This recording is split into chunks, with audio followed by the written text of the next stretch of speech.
So I was chilling at work, right? And I got the verse of the day in my app, right? And it was Mark chapter 11 and verse 24, right? It say, "Therefore I say unto you, what things soever ye desire when ye pray, believe that ye will receive them, and ye shall have them." Say you have to believe you'll receive them and you shall have them whatsoever you desire, right? So then I started thinking like, yeah, that's powerful, right? Most people don't know how to pray. Most people don't even know who they're praying to. So then I made some notes, and I'm going to teach you how to pray efficiently to the Most High and who you're praying to. Because some of us, we close our eyes and pray and we see the wrong image. So I'm going to reveal the image of who you should be praying to and how to pray, right? So when I read Mark chapter 11, verse 24, "Therefore I say unto you, what things soever ye desire when ye pray, believe that ye will receive them, and ye shall have them," right? So I wrote in my notes John 14 and 13, right?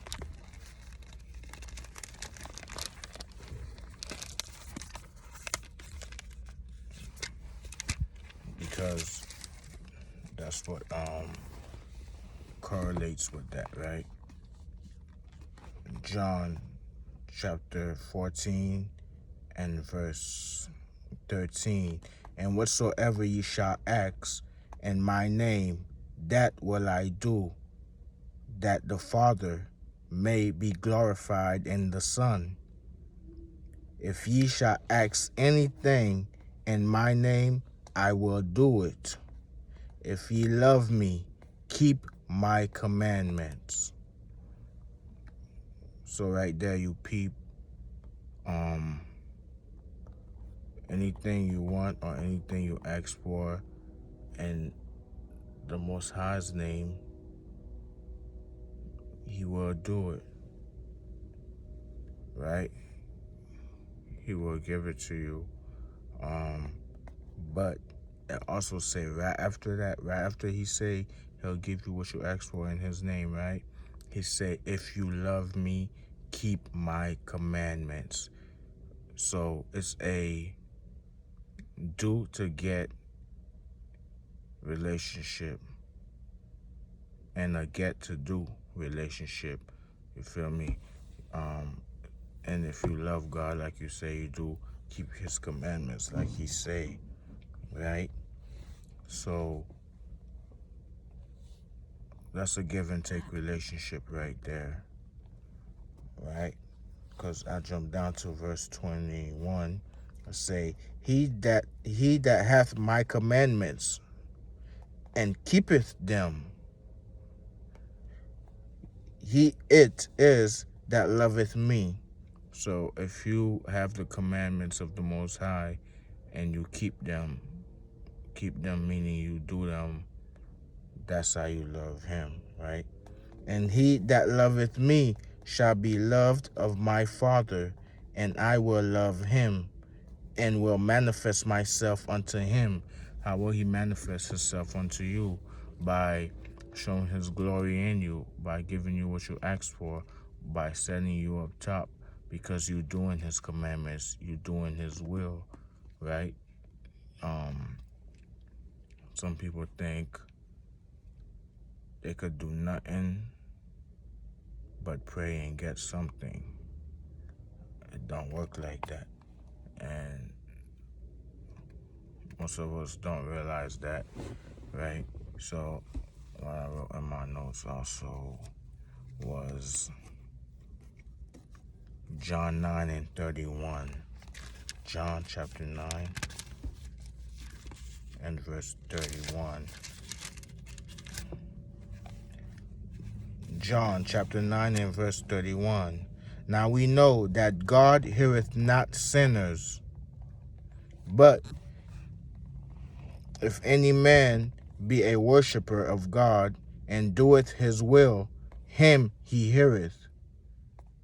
Right there is proof that God don't hear sinners, and I was a sinner. So, I couldn't understand why I couldn't get nothing. I pray to be out of poverty. I pray I get this, I get that. But lo and behold, I'm in hella sin, and I'm thinking God is hearing my prayer, and it's making me like, you know what? God don't care, man. Let me go to the streets, man. Let me go get it how I live, right? So I didn't know that God heareth not sinners. So if I'm adding sin on sin and I'm praying, and what is key important too is who I'm praying to. You feel me? You gotta know who you're praying to in the first place, because then it's gonna lead you to have the mindset I used to have. You feel me? It's gonna lead you to go be a wrecking ball out there and don't give no, because you don't know who you're praying to, so your prayers are not being answered. You're not keeping the will of the Most High. You're not keeping His commandments, so your prayers could reach the Most High, because it say, now we know that God heareth not sinners, but if any man be a worshipper of God and doeth His will, him He heareth. So if you're worshiping God and keeping His commandments, keyword, keeping His commandments, He hears you. You feel me? That's when He hears you. But He don't hear you if you're a sinner. And you might say, well, we all sin, right? But here's how you're a sinner: by not doing His will, by not keeping His commandments. By when He say, put fringes on your garments, you don't put fringes on your garments. Deuteronomy 22 and 5. The woman shall not wear that which pertaineth to a man, right? So the woman can't wear pants. Deuteronomy 22 verse 5 says that. I could get it, because the Bible say prove all things. So if you're speaking out of your own mouth, your own feeling, your own desire, that's out of line. You gotta prove all things, so let me prove it. Deuteronomy chapter 22 verse 5, right? I was in the wrong chapter. Deuteronomy chapter 22 verse 5. The woman shall not wear that which pertaineth unto a man. The woman can't wear what pertaineth unto a man, right? That's one of His commandments. The woman can't wear what pertaineth unto a man. Neither shall a man put on a woman's garment, for all that do so are abomination unto the Lord thy God. So it's abominable to wear pants as a woman. You feel me? And it's abominable for a man to put on a dress or a skirt and think they're doing something and think it's comedy. It's not comedy with God, you feel me? I had to learn all that, and I'm trying to teach you all that. You feel me? So it is what it is. So if you do His will, His commandments, then He hears you. Then He answers your prayers. I've proved that also. What else I have in my notes? Yeah, your head got to be covered, right? So I put in there 1 Corinthians.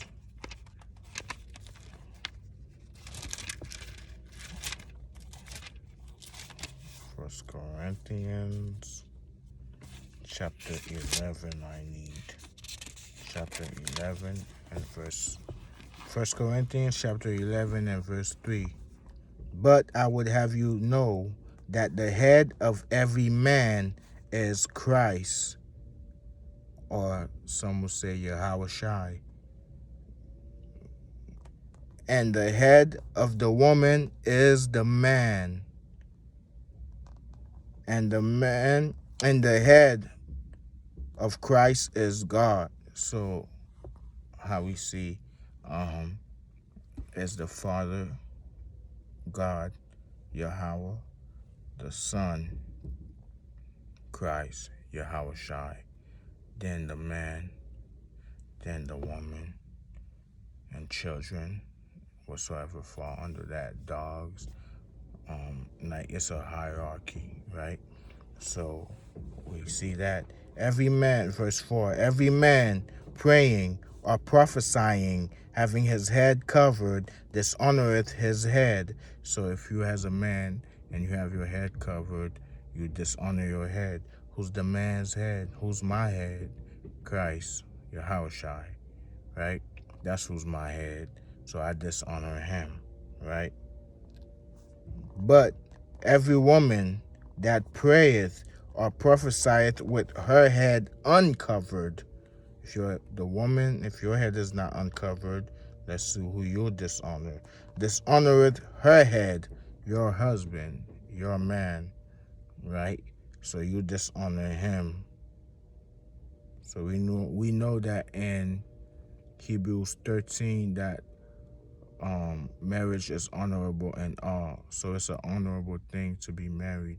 So if you're not married, you don't have a husband, then your head will be Christ himself or your elder. You feel me? Who's teaching you according to the words of God. If he's proving what he says is in the scriptures, then he's your head. If he's telling you things he feel like your pastor might be doing and not showing you the Bible say it like I'm doing, I'm giving you scriptures and verses that you could read for yourself. You feel me? Don't just be a hearer. Search for yourself and do it. Don't just hear it and do it, right? So if the woman pray or prophesieth with her head uncovered, dishonoreth her head. For that is even all one as if she were shaven. So it's as if you're bald-headed as a woman if you pray or prophesy and your head is not covered, right? Verse 6, for if the woman be not covered, if the woman is not covered, let her also be shorn, let her be bald-headed, bald her. But if it be a shame for a woman to be shorn or shaven, if it's a shame for you to be bald-headed, for you to for your hair to get shaved off, let her be covered. Let her be covered. You gotta cover your head. See, that is things we didn't know, but yet we pray to the Most High, and we are type of out of line. You feel me? So we gotta know these things first. Once we start doing them, that's when your prayers start being listened to. Because I already read that God don't hear sinners. So if you're doing all these sin, which is small things, as you see, all you have to do is boom, stop wearing pants as a woman. Boom, keep your head covered, like steps by step. Put fringes in your garments. You feel me? Let me get that. Also, let me prove that. Prove all things. I'm going to Numbers 15. Yeah. Where am I? Yeah. So, Numbers chapter 15, right? And verse 37. And the Lord spake unto Moses, saying, Speak unto the children of Israel, and bid them that they make them fringes in the borders of their garments throughout their generations.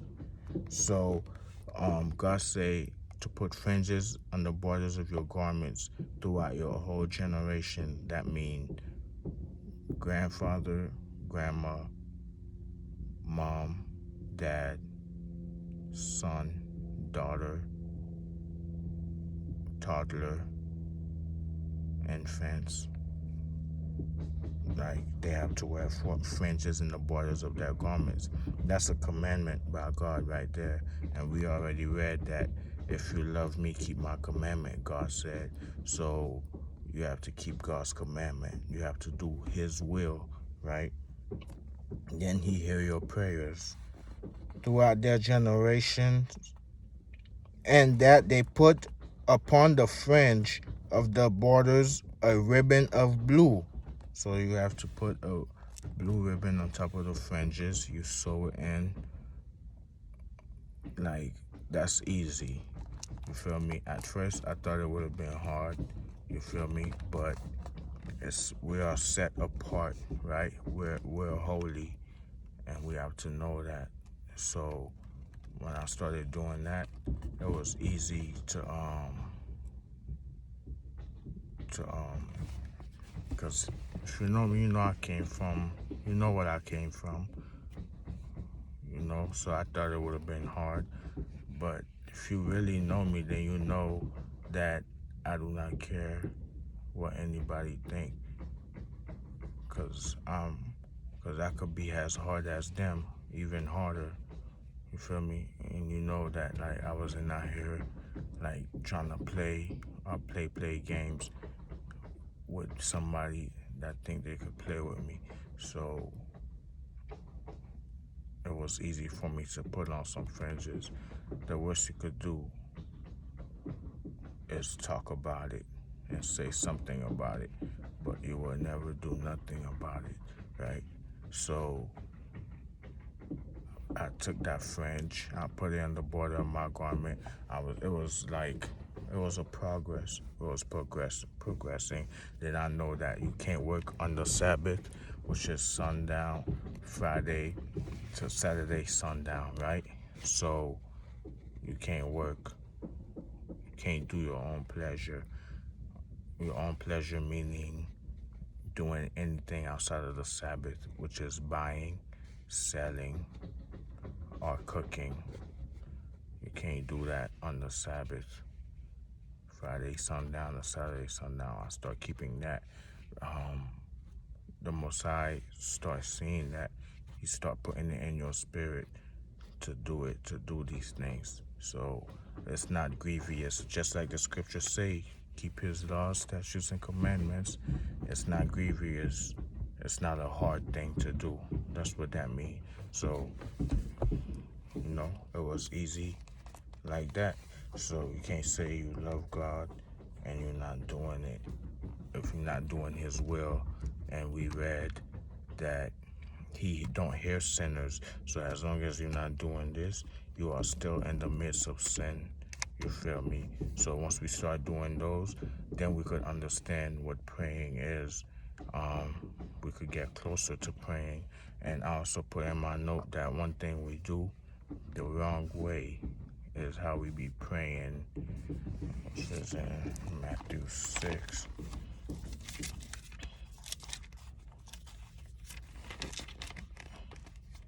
I'm going to Matthew chapter 6.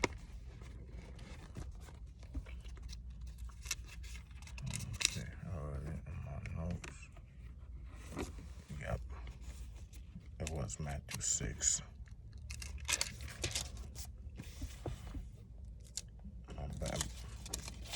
I got a small Bible, so everything is like compact. Okay, right here. Matthew chapter 6, verse 5, right?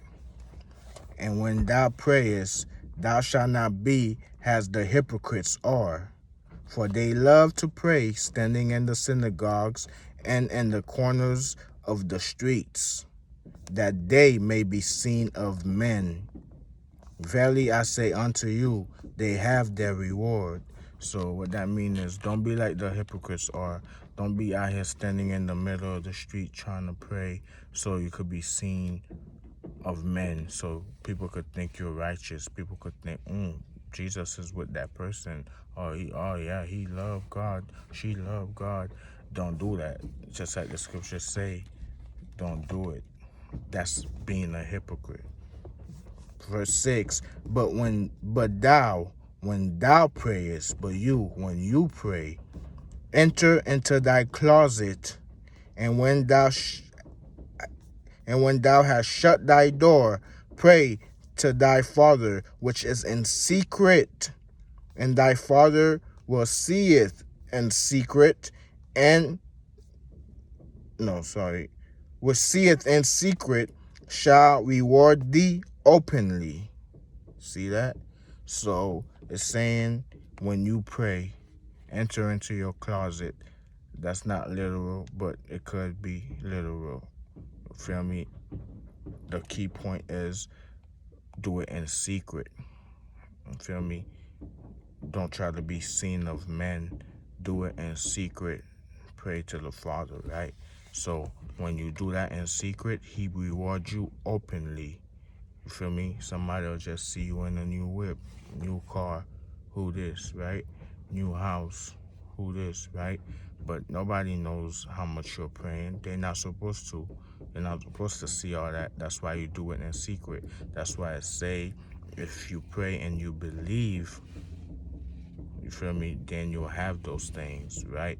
And not only believe, but if you're doing his will, then you'll have those things, right? So now you've learned that God don't hear your prayers if you're in the midst of sin, if you're not keeping his commandments. So start keeping his commandments. Now you learned how to pray is not to be a hypocrite, but to do it in secret so God could reward you. Okay, next we're going to, because most people, when they pray, here's how they pray. They pray like this, or they pray like this. You feel me? But I remember watching a class. I don't want to say whose name, who has said that, because I don't remember, and I don't want to guess. So, but they said something that was key. They said, how are you going to receive the blessing you're asking the Most High if your hands is like this or like this? You can't receive that blessing. God is raining down on you, right? You can't receive that blessing. You see. So then I went in my notes and I wrote 1 Kings 8 and 54. This is going to teach you how to properly pray.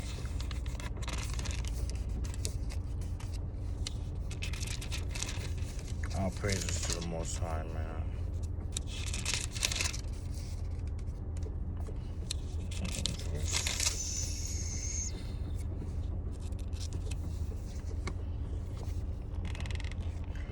Alright? Because we know everything that was written aforetime is for our learning. What that means is, everything that we're reading that was written in the book of the law, the Bible, is for our learning, so we could know, so we could do, right? So we're going to see how one of our forefathers prayed so we could mimic that. You feel me? Because this is the right way. Focus on the key point. This says 1 Kings chapter 8 and verse 54, right? And it was so that when Solomon had made an end of praying all this prayer and supplication unto the Lord. So Solomon was praying to God, supplication, crying out to God. You feel me? He arose from before the altar of the Lord. Arose, which means he had to be down to arise, right? To get up. He wasn't laying down. So what was he doing? From kneeling on his knees with his hands spread unto heaven. See that? So that's the proper way to pray. You have to kneel down and have your hands spread towards heaven. It's not saying that if you're in a hurry, if you're in a situation that you can call on God and he's not going to hear you. It's just saying that to properly do it is to enter into your closet, or when nobody is looking at you, when nobody is staring. Don't try to be seen of man, and pray unto God, like pray to him in secret. Don't have to be inside your closet. I know I keep saying that. You don't have to be inside your closet. Just in secret is the main point. You feel me? It could be in your room, you know, but that's how you pray in secret to the Most High, with your head covered if you're a woman, and if you're doing His will, because if you're not doing His will, He don't hear those prayers that you're praying to Him. You feel me? So I hope this class was helpful, and I hope the notes I put down was helpful to show you that if you're in the midst of sin, God is not going to hear your prayers if it's not according to His will, right? If you're not keeping His commandments, then you're not doing nothing for Him. You feel me? So I hope that helped you, like it helped me to understand and realize a lot of things, right? But